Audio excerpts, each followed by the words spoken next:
Media మిత్రులకి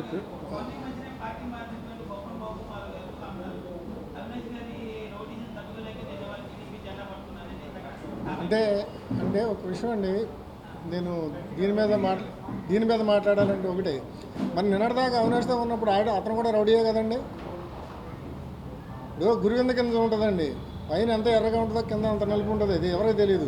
మరి అతను ఆ మాట అనడానికి నిన్నటిదాకా మా దగ్గర ఉండి వెళ్ళాడు కదండి, మరి అంత ఆయన కూడా రౌడీ అవుతాడా? మరి దానికి ఒప్పుకోమనండి. ఇవాళ నీతిమాలిన మాటలు మాట్లాడితే ఎలా చెల్లుద్దండి? దాంతోపాటు గద్దె ఇప్పుడు అందరూ ఉన్నారు, అలా మాట్లాడటం అనేది చాలా తప్పు. అతనేదో పార్టీ మారి వెళ్ళిపోయి పక్కకి వెళ్ళి, నేను ఒక్క విషయం చెప్తున్నానండి బాబుకుమార్ గారికి, వైఎస్ఆర్ పార్టీ అతనికి ఎక్కడ తప్పు చేసింది అనుకుంటే నేను రాజకీయం నుంచి మా అమ్మాయి డిప్యూటీ మేయర్ రాజీనామా చేసి పక్కకి వెళ్ళిపోతామండి. సభాముఖంగా తెలియపరుస్తున్నా. ఒక కార్పొరేటర్ ఇచ్చామండి, గెలిచావు నువ్వు. కార్పొరేటర్ గెలిచిన తర్వాత నువ్వు మేయర్ అవుదాం అనుకున్నావు. పార్టీ దురదృష్టకరంలో పార్టీ రాలేదు. రానప్పుడు నువ్వేం చేశారు? నీకు ఎమ్మెల్యే సీట్ ఇచ్చారు. ఎమ్మెల్యే సీట్లో నువ్వు ఎమ్మెల్యేలు మొత్తం గాలి ఇస్తే నువ్వు ఎమ్మెల్యేగా నువ్వు మెయింటైన్ చేసుకోలేక నువ్వు చేతులలో చెడగొట్టుకున్న నాయకుడు ఎవడైనా ఉంటే బొప్పన బాబుకుమారి. అలాగే మూడోది, ఓడిపోయిన తర్వాత జగన్మోహన్ రెడ్డి గారి దగ్గరికి తీసి నీకు సిటీ ప్రెసిడెంట్ ఇచ్చారు. నీకు ఇంకేం కావాలండి? వైఎస్ఆర్ పార్టీ నీకేం అన్యాయం చేసిందని చెప్పి నువ్వు పక్క తెలుగుదేశంలోకి వెళ్ళా. నువ్వు ఎన్ని పనులు చేయించుకోవాలి సీఎం దగ్గరికి వెళ్ళి? ఈరోజు మాట్లాడుతున్నామంటే బాబుకుమారు నీచమైన మనిషి. మనసు ఉండాలండి ఎవరికైనా సరే. మనసు లేని మనిషితో మాట్లాడటం కూడా మాకు వేస్ట్.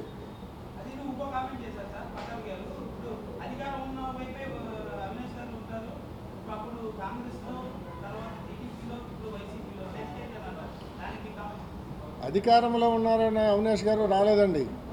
అధికారం మాకు ఇన్ఛార్జిగా ఉన్న 4 సంవత్సరాలు పోయి వచ్చి ఈ యొక్క మాకు గుడివాడ, మాకు తెలియని చిన్న కుర్రాన్ని తీసుకెళ్ళి గుడివాడలో వేయించాడు. ఎవరైతే మంచి బలమున్న వ్యక్తి మీద మమ్మల్ని తీసుకెళ్లి కుర్రాన్ని బలి చేసినటువంటి వ్యక్తి ఎవరున్నారంటే ఆ రోజు దేవినేని ఉమా. దీనికి ముఖ్య కారకుడు. ఎక్కడైతే బాబా అన్నయ్య గారు అబ్బాయి ఎదిగిపోతాడనే కారణంతో తీసుకెళ్లి చిన్న కుర్రాన్ని బలి చేసి గుడివాడలో వేయించాడు. ఎప్పుడూ బలి చేయడమే అతని పద్ధతి. తెలుగుదేశం పార్టీ ఏంటంటే ఎదిగా కుర్రాడి, భవిష్యత్తున్న కుర్రాడిని నాశనం చేద్దాం, ఇక్కడితో నాశనం చేస్తే ఇక్కడితో ఆగిపోతాడని చెప్పి అలా చేశారు. అది గ్రహించి మేము వైఎస్ఆర్ పార్టీలోకి వెళ్ళిన తర్వాత 4 సంవత్సరాల్లో అవినాష్ సొంతంగా వ్యాపారాలు చేసుకుని డెవలప్మెంట్ అది. అతను వ్యాపారం లేదండి, ప్రజల్లో తిరుగుతూ నిత్యం ప్రజల మనిషి అతను. 4 సంవత్సరాలు కష్టపడి తూర్పు నియోజకవర్గాన్ని 650 కోట్లతో ఖర్చు పెట్టిన ఏకైక మగవాడు, ఇన్ఛార్జిగా ఉండి మగవాడు అంటే దేవినేని అవినాష్ గారు. మా కార్పొరేటర్లు అందరూ కూడా 21 డివిజన్లో కూడా పూర్తిగా మంచి డబ్బులు తీసుకొచ్చి ప్రతి వార్డుని కూడా డెవలప్మెంట్ చేశాం. నేను ఇప్పుడు గద్దారామన్ గురించి 2 నిమిషాలు మాట్లాడతానండి. నా డివిజన్లో రిటర్నింగ్ వాల్ కట్టానని చెప్పి పోస్టర్లు వేయించుకుని అది మీడియా తీసుకుని ఏదో ఆ రిటర్నింగ్ వాళ్ళు ఇట్లా చేత్తో కొట్టాడండి.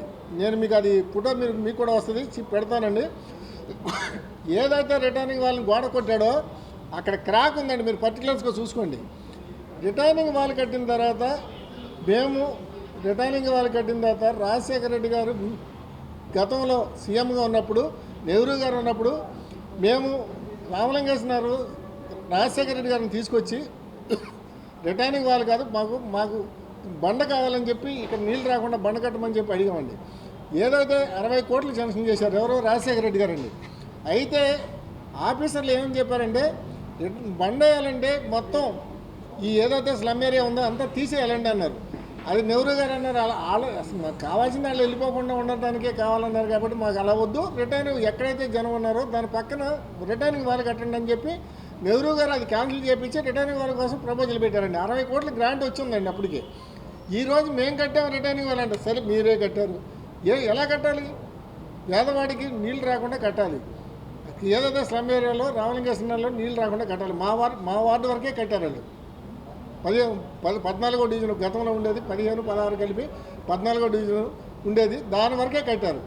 ఎక్కడైనా నీళ్ళు రాకుండా కట్టాలి. వాళ్ళు పైపులు పెడితే వేస్ట్ నీళ్ళు వెళ్తానికి పైపులు పెడితే నేను ఒక మాజీ డిప్యూటీ మేయర్గా, ఒక కార్పొరేటర్గా నేను చెప్పా, తూములు పెడతాం వల్ల మనకి ఇబ్బంది అండి, కృష్ణానదిలో నీళ్ళు వస్తాయండి, మీరు ఏమైనా ఇంజనీర్ చదివామని చెప్పి ఇదే రామ్మోహన్ నన్ను కామెంట్ చేశాడండి.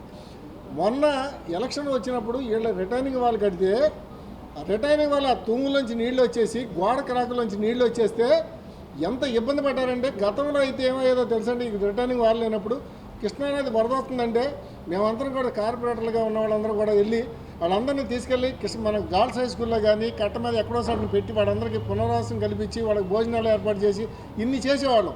ఎవరు కూడా సామాన్యులు పాడయ్యే కాదు. రిటర్నింగ్ వాళ్ళు ఉందని ధైర్యంగా వాళ్ళు ఏం చేశారు, ఏసీలు ఉన్నవాళ్ళు ఏసీలు, మిషన్ కూలర్సు, ఏదైతే వాషింగ్ మిషన్లు ఉన్న వాళ్ళు అందరూ కూడా ఇళ్లలో పెట్టేసి తలిపేసి రోడ్డు మీద పక్క వచ్చారండి. మొత్తం తెల్లారపాటి మునిగిపోయినాయండి, క్రాకులు వచ్చేసి వాల్ ధర వచ్చేసి మొత్తం అయితే వచ్చినాయి. కానీ వెళ్ళటం అనేది ఎప్పుడు కూడా వరదలు వచ్చినప్పుడు మాకు రిటర్నింగ్ వాళ్ళు లేనప్పుడు 3 రోజులు వచ్చి వరద వచ్చి 3 రోజులు వెళ్ళిపోయాయండి నీళ్లు. ఆ వచ్చిన మట్టి అంతా కడుక్కుని ఎవరికాళ్ళు ఇళ్ళకి వెళ్ళిపోయారు. అలాంటిది 28 రోజుల పైనే నీళ్ళు అలా ఉండిపోయినాయండి. నీళ్ళు వెళ్ళవు, వెళ్ళే మార్గం లేదు. ఇక అవి నిదానంగా ఇంకుకుంటమే తప్ప బోర్నెళ్ళే పని లేదు. ఆ సిస్టమ్ అంతా కూడా చూసి అవినాష్ గారిని తీసుకొచ్చి అవినాష్ గారు చూసి మొత్తం నీళ్ళలో దిగి ఈ సిస్టమ్ని ఇలా కాదని చెప్పి లాక్ సిస్టము 21 రోజుల్లో 20 లక్షలతో ఒక లాక్ సిస్టమ్ ఏర్పాటు చేసి దాని ద్వారా కృష్ణలోకి నీళ్లు పంపించినటువంటి ఘనత దేవినేని అవినాష్ గారిది. దానివల్ల ఈరోజు కూడా ఒక సుక్క నీళ్ళు రాకుండా చేసిన ఘనత ఏమిటంటే అవినాష్ గారిది. మరి నువ్వు రిటర్నింగ్ వాళ్ళు కడితే నీళ్ళు ఎందుకు వస్తాయండి? ఒక మాట చెప్పండి. నిన్న కృష్ణలంకలో రిటర్నింగ్ వాళ్ళు రెండు పేసులు కట్టామండి. మొన్న వరద వచ్చింది, మీకు కూడా తెలుసు, మీ అందరికీ తెలుసు. మొన్న వరద వచ్చింది, రిటర్నింగ్ వాళ్ళు కడతామనగా ముందు కట్టిన దాంట్లోకి ఎక్కడైనా ఒక సుక్క నీళ్ళు వచ్చినాయి అని చెప్పి చూపించమని చెప్పండి. ఆయన షో చేయడం తప్ప ఏదో చేద్దాం అనుకున్నాడు. అతను డెవలప్మెంట్ చేశానంటాడు. నా డివిజన్ 15వ డివిజన్ దత్తత తీసుకున్నాడు. ₹1 మేము 34 కోట్లు ఖర్చు పెడితే 4 కోట్లు ఖర్చు పెడతాడంటే మేము రాజకీయ సన్యాసం చేస్తాం, లేదంటే అతన్ని ఎమ్మెల్యే నుంచి రద్దు చేసుకోమని చెప్పండి. ఒకటి, ఎస్సీలకి శ్మశానం లేదండి. ఆ భూమి కోసం నెహ్రూ గారి దగ్గర నుంచి ఫైట్ చేసామండి. నేను మా ఇంటి పక్కన ఒక సైట్ ఇస్తారంటే నేను వద్దన్నది. ఎందుకంటే దాంట్లో ఈ వేస్ట్ పేపర్లు అంతా ఉన్నాయి, బాడీలు కొల్లవు సార్ అని చెప్పి మన ఎస్సీ సోదరులందరికీ చెప్పి వాళ్ళని కన్వీనియం చేసి ఎక్కడైతే నల్లమట్టి ఉంటుందో అక్కడ తీసుకెళ్ళి రిటైర్ మన శ్మశానానికి బర్లీ గ్రౌండ్ కట్టించానండి. దానికి ₹1 శాంక్షన్ చేశాడండి. నా దగ్గర వాదన చేశాడు. 20 లక్షలు కూడా ఖర్చు పెట్టలేదండి. 18-20 లక్షల లోపు ఖర్చు పెట్టి వదిలేశాడండి. ఏమీ చేయలే. అవినాష్ గారు ఎమ్మెల్యే ఇన్ఛార్జిగా వచ్చిన తర్వాత దానికి 50 లక్షలు ఖర్చు పెట్టి ఇవాళ అధునాతనంగా శ్మశానం తయారు చేశానండి. మరి నువ్వేం డెవలప్మెంట్ చేసావో చెప్పండి. ఎస్సీ సోదరు ఎంత కష్టపడుతున్నారు బాడీని తీసుకెళ్లాలంటే ఎక్కడ ప్లేస్ లేదండి. ఇవాళ ఎంత ఇబ్బంది పడుతున్నారంటే అంత ఇబ్బంది. ఇవాళ నా వార్డులో 2 ఎకరాల్లో అది కట్టించారండి. మామూలు విషయం కాదండి. అవినాష్ గారు 50 లక్షలు పెట్టి ఖర్చు పెట్టాడు.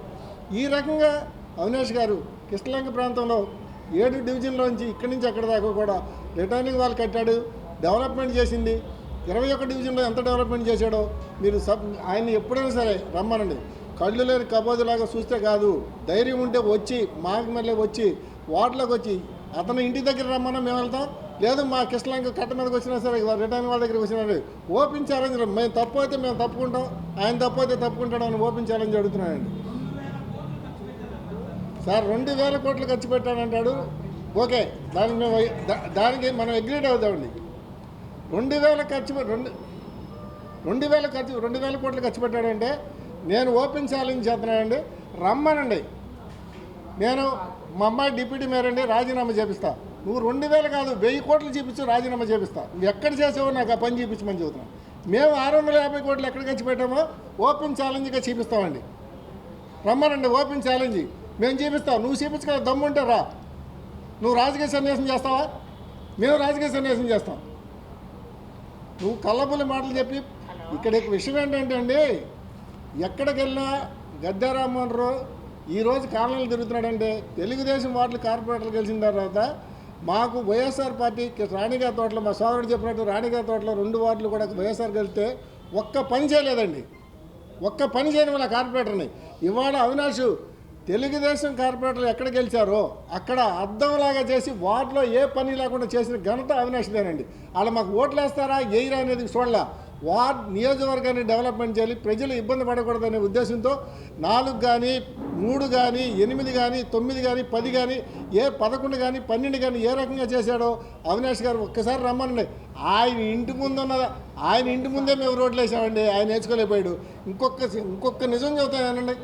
ఆయన ఎమ్మెల్యే చేశాడు 10 ఏళ్ళు. వాళ్ళ ఇంట్లో పనిచేసే అమ్మాయికి ఒక ఇల్లు ఇప్పించలేకపోయాడు. మేము ఆ అమ్మాయికి ఇల్లు ఇప్పించామండి, ధైర్యంగా చెప్పుకుంటున్నాం. వైఎస్ఆర్ పార్టీ జగన్మోహన్ రెడ్డి గారి ద్వారా ఆ అమ్మాయికి ఇల్లు ఇప్పించామండి. అలాంటి వాడు ఎమ్మెల్యే అంటే ఎలా నమ్ముతామండి?